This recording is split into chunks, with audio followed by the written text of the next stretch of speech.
दरअसल आज अनिका की फैमिली गैदरिंग अटेंड करने से पहले नक्श को अपनी हाई स्कूल रियूनियन में जाना था। ग्रेजुएशन के बाद इतने सालों में नक्श पहली बार अपने किसी कॉलेज या स्कूल रियूनियन में जा रहा था। इतने सालों में नक्श अपने किसी भी दोस्त से भी नहीं मिला था।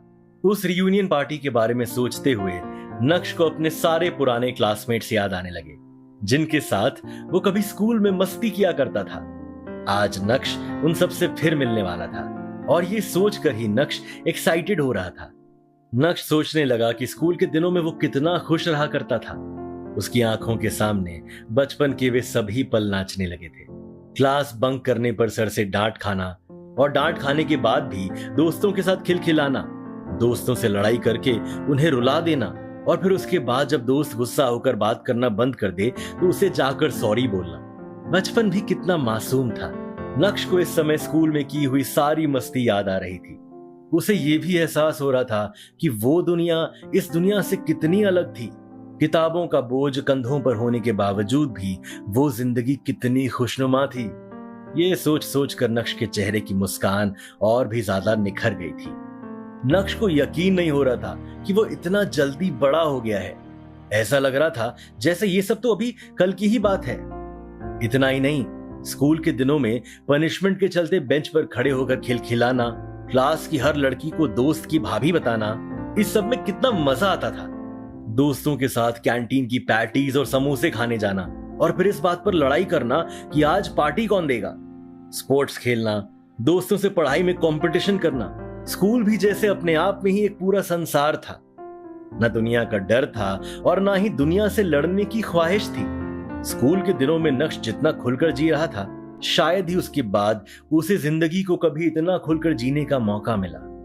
नक्श इन ख्यालों के साथ अभी आगे बढ़ ही रहा था कि तभी उसे अचानक कुछ याद आया और उसने मन ही मन कहा, ओ शिट, अगर शिवानी भी वहां हुई तो। दरअसल शिवानी वो लड़की थी जिसे नक्श स्कूल के दिनों में पसंद करता था और उसके करीब जाने के लिए उसने काफी पापड़ भी बेले थे। लेकिन जब शिवानी को इस बारे में पता चला तो उसने नक्श को खूब भला बुरा कहा। शिवानी केमिस्ट्री टीचर की बेटी थी और स्कूल में तब आई थी जब नक्श 7th क्लास में पढ़ता था। नक्श को आज भी याद है कि कैसे उसके सारे क्लासमेट्स शिवानी को देखकर बोलते थे, ऐसी कुड़ी सपने में ही मिलती है। सभी शिवानी से बात करने की चाह रखते थे और रखते भी क्यों ना, शिवानी थी ही इतनी सुंदर। तो फिर क्या था, नक्श को भी उससे पहली नजर में प्यार हो गया था। लेकिन वो बात अलग थी कि नक्श उसके साथ कभी अपनी केमिस्ट्री सेट नहीं कर पाया था। नक्श के सारे दोस्त उसे शिवानी के नाम से चिढ़ाते भी थे, लेकिन एक बार डांट खाने के बाद नक्श के दिमाग से शिवानी का सारा भूत उतर गया था और उसने दोबारा कभी शिवानी के करीब जाने की कोशिश नहीं की थी। यही वजह थी कि स्कूल वाले प्यार की यह कहानी स्कूल खत्म होने के साथ ही खत्म हो गई थी। स्कूल के बाद 1-2 बार नक्श ने शिवानी को फेसबुक और इंस्टाग्राम पर देखने की भी कोशिश की थी, पर अनिका से मिलने के बाद उसकी ये खोज खबर भी खत्म हो गई। हालांकि अब शिवानी के लिए नक्श के दिल में कोई जगह नहीं थी, लेकिन फिर भी वो दोबारा शर्मिंदा होने से बचना चाहता था। रियूनियन के बारे में सोचकर नक्श को शिवानी से मिलने का डर तो था ही, पर वो रियूनियन पार्टी के लिए लेट नहीं होना चाहता था। उसे जल्दी से जल्दी तैयार होकर पार्टी के लिए निकलना था। सड़क किनारे खड़े होकर नक्श टैक्सी का इंतजार करने लगा। कुछ ही मिनटों में नक्श को टैक्सी मिल गई। अब नक्श पहले वाला नक्श नहीं रहा था। भले ही वो अभी टैक्सी से ट्रैवल कर रहा था, लेकिन उसके अंदर एक गजब का कॉन्फिडेंस आ गया था। वो अपने आप को पहले से अच्छा महसूस कर रहा था। टैक्सी में बैठकर रास्ते भर वो अपना मनपसंद गाना गुनगुनाता रहा। उसके दिल में एक शांत हलचल थी जो उसे बड़ा और भी बड़ा बनने की सलाह दे रही थी। दूसरी तरफ अंजी कॉरपोरेशन में अनिका मीटिंग रूम से बाहर आ रही थी। वो काफी सीरियस लग रही थी, जैसे मानो कंपनी के रिजल्ट्स में कोई सुधार ना आया हो। कि तभी कैफेटेरिया के बगल से गुजरते वक्त उसने कुछ एम्प्लॉइज को बातें करते सुना और वो सब लोग नक्श के बारे में ही बात कर रहे थे। ये देखकर अनिका की आंखें बड़ी हो गई। उसके ऑफिस के एम्प्लॉइज ऑफिस टाइम में काम ना करके कैफेटेरिया में बैठकर गप्पे मार रहे थे। वाकई में अनिका ने अपने एम्प्लॉइज को कुछ ज्यादा ही छूट दे रखी थी। अनिका के कदम धीरे धीरे कैफेटेरिया के अंदर बढ़े। उसने देखा कि कुछ फीमेल एम्प्लॉइज समोसे का आनंद लेते हुए अपने फोन में कुछ देखकर लगातार हंस रही है। अनिका धीरे से जाकर उनके पीछे खड़ी हो गई, जिसके बारे में किसी को भनक तक नहीं लगी और उनके फोन में चल रहे वीडियो को देखने लगी। अनिका ये देखकर हैरान थी कि कैसे उसके काम करने वाले एम्प्लॉइज ने उसका ही मजाक बनाकर रख दिया है, क्योंकि जो वीडियो वो देख रहे थे वो उस वक्त का था जब अनिका ने नक्श को बाहर जाने से रोका था। वीडियो खत्म होते ही एक एक लड़की ने हंसते हुए अपनी बात सामने रखी। यार मैं तो हंसते हंसते मर जाऊंगी, दुनिया में इतने अजीब आदमी भी होते हैं। तेवर तो देखो इसके, करता धरता कुछ नहीं है, होने जाना कुछ नहीं है, लेकिन आ गया है यहाँ हमारी मैडम को गुस्सा दिलाने। यार इस 1 साल में कुछ भी नहीं बदला है।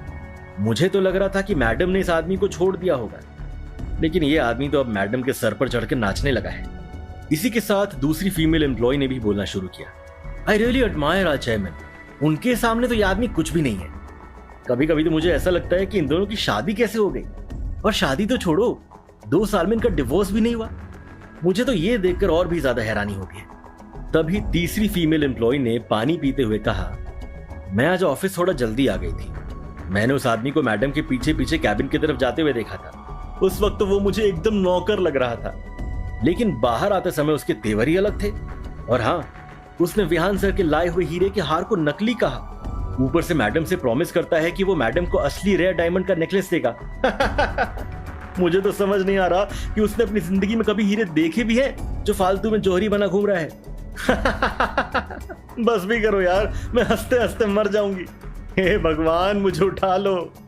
फोर्थ फीमेल एम्प्लॉय ने वैसे तो कोई कमेंट नहीं किया, लेकिन अपनी कलीग्स की बातें सुनकर उसे काफी मजा आ रहा था और वो इस पल को खूब एंजॉय कर रही थी। अरे तुम लोगों को याद है 1 साल पहले वो आदमी अपना इलेक्ट्रिक स्कूटर लेकर ऑफिस आया था।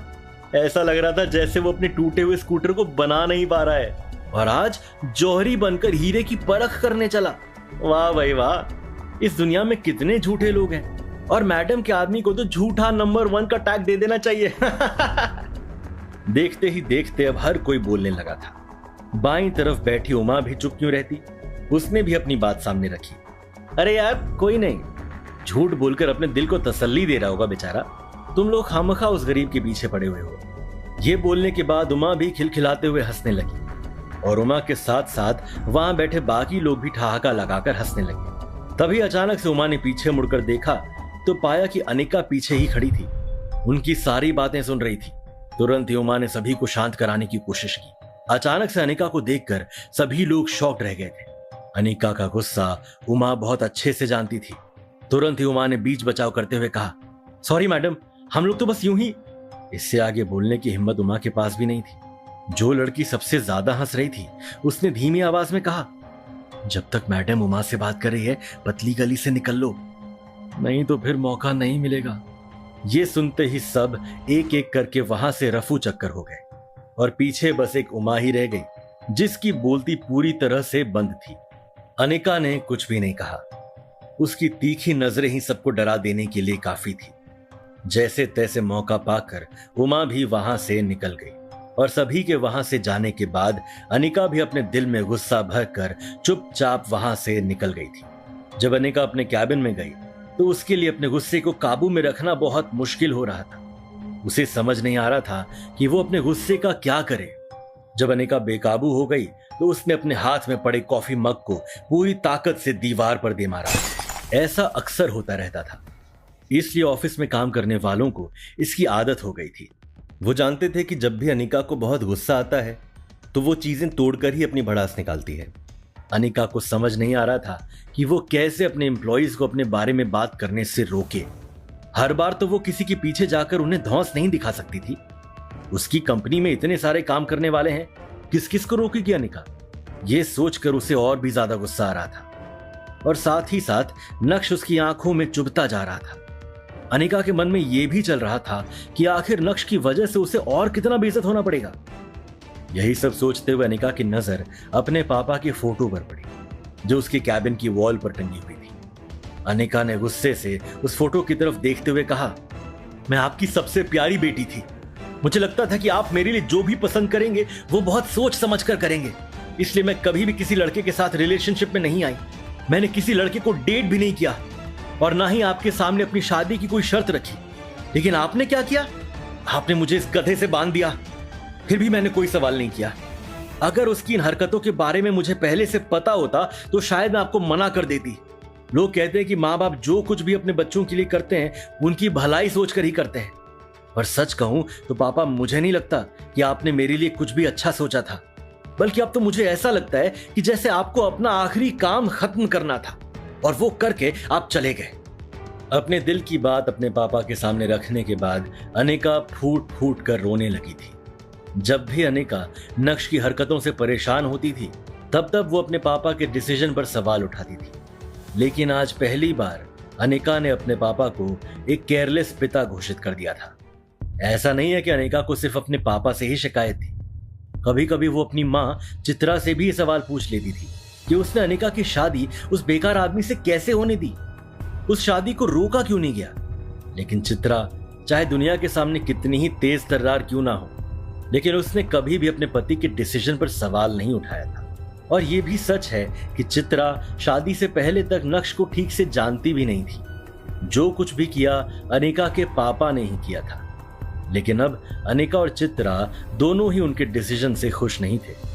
अपने दिमाग में कई सारे सवाल लेकर और अपनी आंखों में बेपनाह गुस्सा लिए अनिका कुर्सी पर बैठ गई। उसका दिमाग इतना ज्यादा खराब हो गया था कि वो दिन भर कैबिन से बाहर ही नहीं निकली थी।